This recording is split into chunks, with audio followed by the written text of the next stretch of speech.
At the end of 1883, a teenage girl named Elsa Dutton staggered through a line of burning wagons in the middle of the open prairie.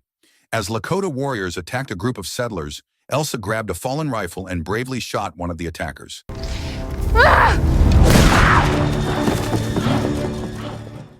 But just moments later, an arrow flew through the air and pierced her in the waist.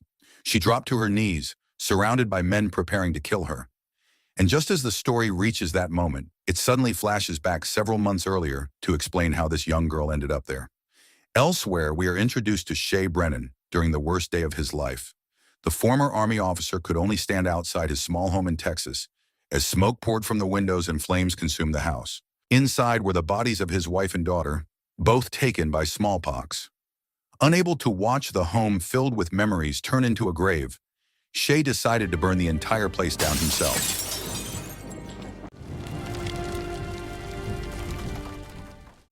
The next morning, he sat outside with the barrel of a pistol in his mouth, ready to do the unthinkable and follow his family. But before he could pull the trigger, his old friend Thomas arrived and stopped him. There was work waiting in Fort Worth, Texas. A large group of European immigrants needed protection on their journey to Oregon. If Shea still wanted to die after the job was done, that would be his choice. But for now, they had a responsibility to finish. On their way to Fort Worth, they came across another survivor. A wagon was being attacked by a gang of thieves, while a man calmly hid behind one of the wheels and shot every single bandit dead.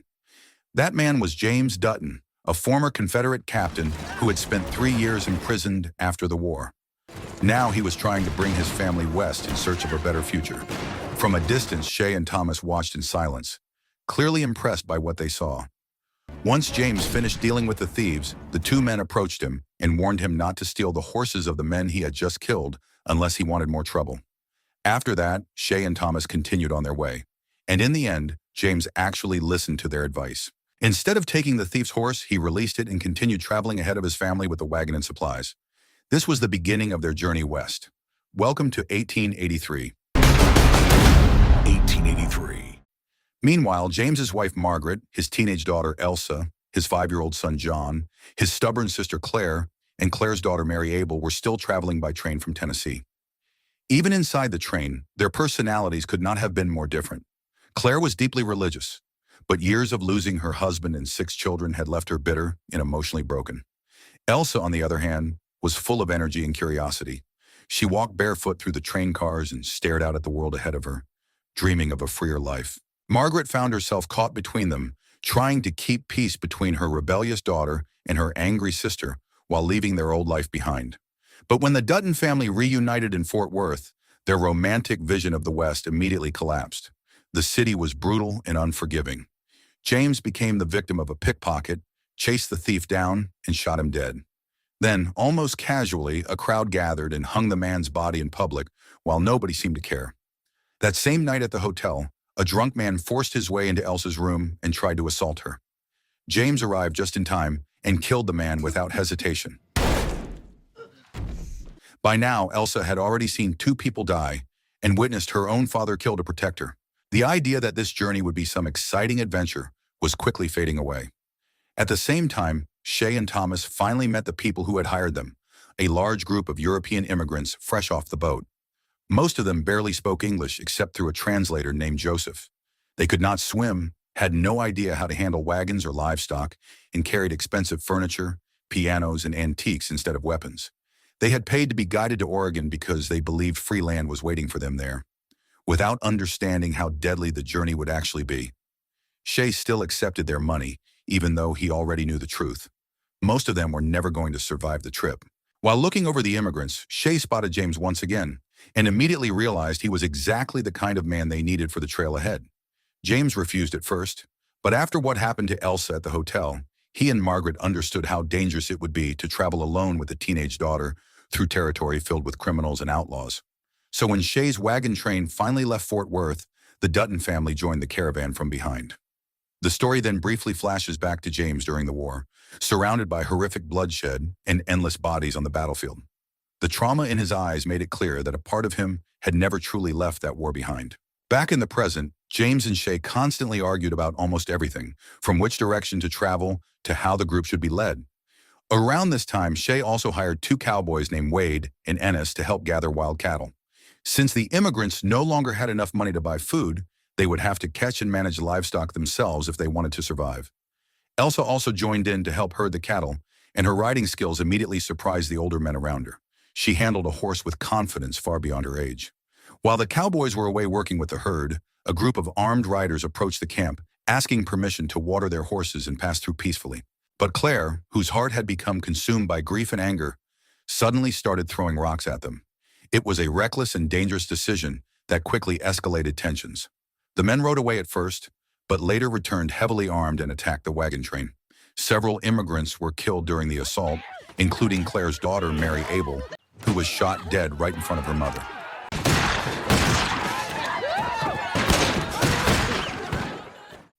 After the attack, Shay, James, and the others rode into town searching for justice, where they met the legendary Marshal, Jim Courtright. With Joseph's help identifying the attackers inside a saloon, the lawmen wasted no time dealing with them. Within moments, every outlaw involved in the attack was dead. These immigrants.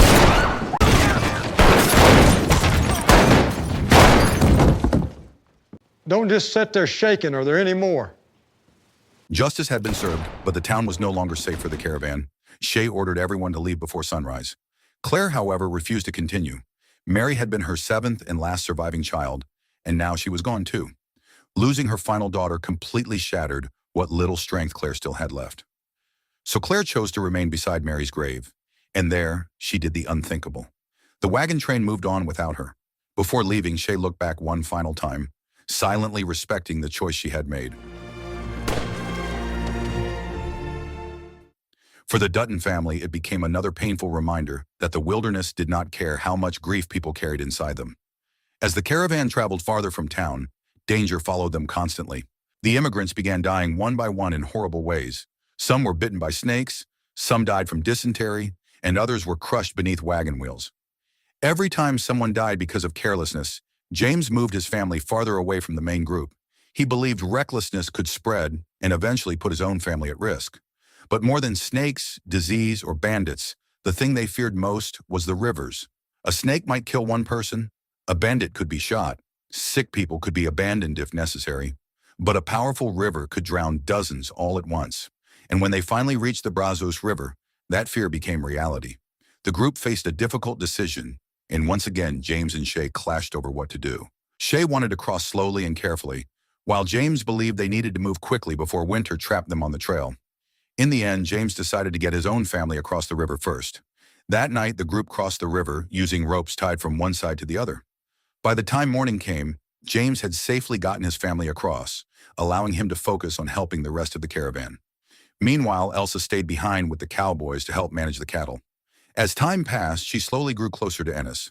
The feelings were mutual, and before long, the two of them spent their time teasing each other and enjoying every moment they could together. At the same time, Shay gave the immigrants a harsh warning. If they wanted to survive the river crossing, they had to throw away heavy belongings like pianos, furniture, and anything unnecessary. Many of them broke down crying as they abandoned the possessions they had carried across the ocean, but they had no other choice. At this point in their lives, they were no longer blacksmiths, carpenters, or musicians. They were simply travelers trying to survive. And if they insisted on carrying the weight of their old lives with them, the river would kill them. Once the crossing began, disaster struck almost immediately. Several wagons flipped over, and some immigrants drowned in the rushing water.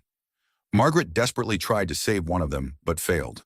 Those who survived made it across with far less food and almost nothing left to their names. Things became even worse when someone in the caravan was caught stealing the group's remaining supplies.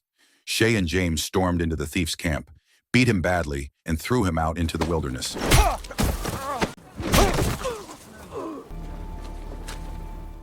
Out there on the open plains, being abandoned without food was practically a death sentence. Amid all the tension and hardship, Elsa and Ennis continued growing closer. Margaret warned her daughter that freedom on the trail had limits and that every choice came with consequences. But Elsa followed her heart anyway, and eventually spent the night with Ennis. The following morning, Margaret confronted Elsa about the possibility that she might be pregnant. Elsa then turned the question toward Ennis, asking whether he would marry her if that happened. Ennis answered sincerely.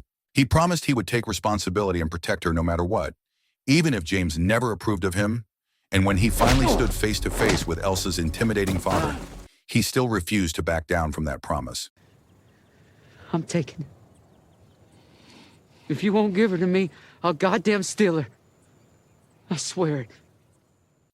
Hearing this, James finally recognized how genuine Ennis truly was, and for the first time, he gave the young man his blessing. For a brief moment, it seemed like Elsa and Ennis might actually have a happy future ahead of them. But that happiness vanished almost instantly when a gang of bandits attacked the caravan. As the outlaws closed in, Shay and the others fought back, turning the open prairie into a violent gunfight. During the chaos, Ennis was shot and thrown from his horse. James arrived just in time to hear Ennis spend his final moments thinking only about Elsa. And when Elsa finally reached him, her entire world shattered the moment she realized he was gone. Her grief immediately turned into rage. No. Elsa walked up to one of the bandits who was still alive and shot him in the head. In that moment, she lost her first love, and all that remained inside her was emptiness. For the next several days, Elsa could barely function. She spent nearly all her time sitting beside Ennis's grave, consumed by grief. Eventually, Shay approached her and tried to comfort her by explaining why he himself still kept going after losing his own family. He told Elsa that the people we love never truly leave us. They continue living through us and experience the world through our eyes. If his wife had always wanted to see the ocean, then Shay believed he needed to survive long enough for her to finally see it through him. Surprisingly, those words slowly helped Elsa recover. Little by little, she began returning to her normal routines again. When the caravan finally reached a trading post near Comanche territory, everyone was able to relax for the first time in a while. There, they hired a new cook named Koki and a new cowboy named Colton to replace Ennis. Around this time, the story also introduces a Romani widow named Nomi, who slowly begins forming a relationship with Thomas. Even though Thomas was hesitant to open his heart again after everything he had been through, Nomi eventually managed to break through his walls. But trouble quickly found Elsa once again. One day, she nearly shot a man who was bothering her, forcing James to warn her about carelessly pointing a gun at people. Meanwhile, Margaret was beginning to break under the pressure of the journey. The endless danger, fear, and uncertainty left her emotionally exhausted, and she started questioning whether leaving their peaceful life in Tennessee had been a terrible mistake. When James came to comfort her, the two ended up arguing over Elsa and the impossible road ahead of them. Not long after that, the caravan entered Comanche territory, where they met a warrior named Sam. Elsa quickly became fascinated by him, and the two soon developed a close connection. One day, Sam gave Elsa a knife and nicknamed her Lightning with Yellow Hair. In return, Elsa gave him a lock of her hair. But before long, disaster struck again when a tornado suddenly tore through the camp. While hiding together out on the plains, Elsa and Sam realized that they had fallen in love. After the storm passed, many wagons had been destroyed, and a huge amount of supplies had been lost. Any remaining fantasy the immigrants had about an easy journey to Oregon completely disappeared after that. Soon afterward, another crisis hit when a group of thieves stole their cattle. Shay, Thomas, James, and Elsa immediately rode out to chase them down, leading to another intense cowboy-style gunfight across the plains. Margaret, already emotionally overwhelmed by fear and grief, became furious after seeing her daughter dragged into another deadly shootout. In the end, Shay and the others managed to kill most of the thieves, but one of them tried to escape. Before he could get away, Margaret shot him herself. I ain't asking. After everything that had happened, Elsa and Sam later went hunting for bison together and successfully brought one down. As part of the ritual, Sam told Elsa to eat a piece of the animal's heart. Through the rituals, the knife, and the exchange of hair, Elsa slowly began to feel like she belonged to two different worlds at once, the world of white settlers and the world of the Comanche warriors. But despite those moments of happiness, the caravan was falling apart. Many wagons had been destroyed, and food supplies were running dangerously low. Because of this, Shay suggested heading to Denver and waiting out the winter there. James strongly disagreed. He refused to drag his family halfway across the country, only to end up working for someone else in a mining camp. Most of the immigrants sided with James because they still dreamed of reaching Oregon. That night, Margaret and James argued once again, this time over Elsa's relationship with Sam. Elsa had already made up her mind. She no longer wanted to live according to other people's expectations or plans. She and Sam were in love and intended to marry. Margaret worried about the future, but Elsa remained certain about her decision. She promised that she would continue to Oregon with her family first, then return later to live with Sam as his wife. Eventually, James realized he could no longer control his daughter's choices, and he finally gave his blessing to the relationship. The next morning, the caravan continued moving forward. Elsa rode beside Sam wearing Comanche clothing, proudly embracing the person she had become. Before parting ways, the two promised they would meet again in June. For the first time in her life, Elsa truly felt like herself, even though Margaret now looked at her daughter as if she were becoming a stranger. Months passed as the caravan pushed farther north into Lakota territory in what is now Wyoming. Winter in the Rocky Mountains were getting closer, making the journey even more dangerous. Around this time, Joseph was bitten by a snake while trying to help his wife after she fell from her horse. Desperate to survive, he made the horrifying decision to cut off his own leg. At the same time, Shay, Thomas, and James discovered an entire Lakota camp that had been massacred by a group of white thieves. James immediately realized the Lakota would assume their caravan was responsible, so the three men quickly rode out to hunt down the real killers and prove their innocence before it was too late. When they finally caught up to the outlaws, a violent shootout erupted between both groups. Back at the wagon train, panic spread through the immigrants as they tried fleeing toward the nearest military fort. Before leaving, Margaret forced Elsa to change out of her Comanche clothing and wear a dress instead, refusing to let her enter the fort dressed as a Comanche woman. Meanwhile, the Lakota hunters returned home only to discover their family slaughtered. There was no time to mourn. The warriors immediately set out to hunt down whoever was responsible. For reasons nobody understood, Elsa suddenly rode ahead of the caravan to follow Koki, who had already left earlier. But not long after, they were attacked by the Lakota warriors, exactly like the scene shown at the beginning of the story. At first, Elsa tried riding back toward the caravan, but at the last second, she changed direction. She did not want the others to become targets too. Elsa successfully drew part of the Lakota warriors away from the main group, but the remaining warriors attacked the immigrants and Elsa's mother instead. What followed was a brutal battle filled with gunfire and arrows flying across the plains. In the middle of the chaos, an arrow suddenly pierced Elsa through the waist. Even after being wounded, she continued fighting back. Luckily, Elsa managed to shout in the Comanche language, causing the Lakota chief to hesitate and stop himself from killing her. Elsa quickly took advantage of the moment and convinced the Lakota chief to meet her father, so the truth about the massacre could finally be explained. At the same time, Shay, Thomas, and James returned after killing the real murderers and recovering the stolen horses. On their way back, they encountered the Lakota warriors and pointed them toward the bodies left behind on the plains, hoping it would be enough to prove they were innocent. Thankfully, the conflict between both sides finally came to an end peacefully. Elsewhere, Elsa was still alive, but her condition had become terrifying. James could immediately tell from the wound in the dirt-covered arrow that the damage inside her body was severe and poison. Realizing how serious it was, he rushed her toward Fort Casper to seek medical treatment. When they arrived, the doctor examined Elsa and confirmed the worst possible news. The arrow had destroyed her internal organs and caused a deadly infection. There was no chance she would recover. Meanwhile, the remaining immigrants decided to separate from James and Shay because they still wanted to continue toward Oregon. But without the protection of the experienced men who had guided them this far, every single one of them was eventually killed by bandits along the trail. By this point, only James's small group remained alive. As Elsa slowly realized death was getting closer, she asked her father to finally tell her the truth. James admitted that she was not going to survive. Knowing her time was almost over, Elsa made one final request. She wanted to choose the place where she would die and be buried. Not long after, an Indian chief named Spotted Eagle told James about a beautiful valley in the north called Paradise Valley. He allowed James and his family to settle there, but also warned him that 7 generations later, the land would one day return to the native people. James accepted the warning without argument. James then carried Elsa toward the valley while asking Shay to protect Margaret and Little John, and to lead the rest of the group somewhere safe for the winter. Beneath a large tree beside the river, Elsa finally understood that her journey was ending.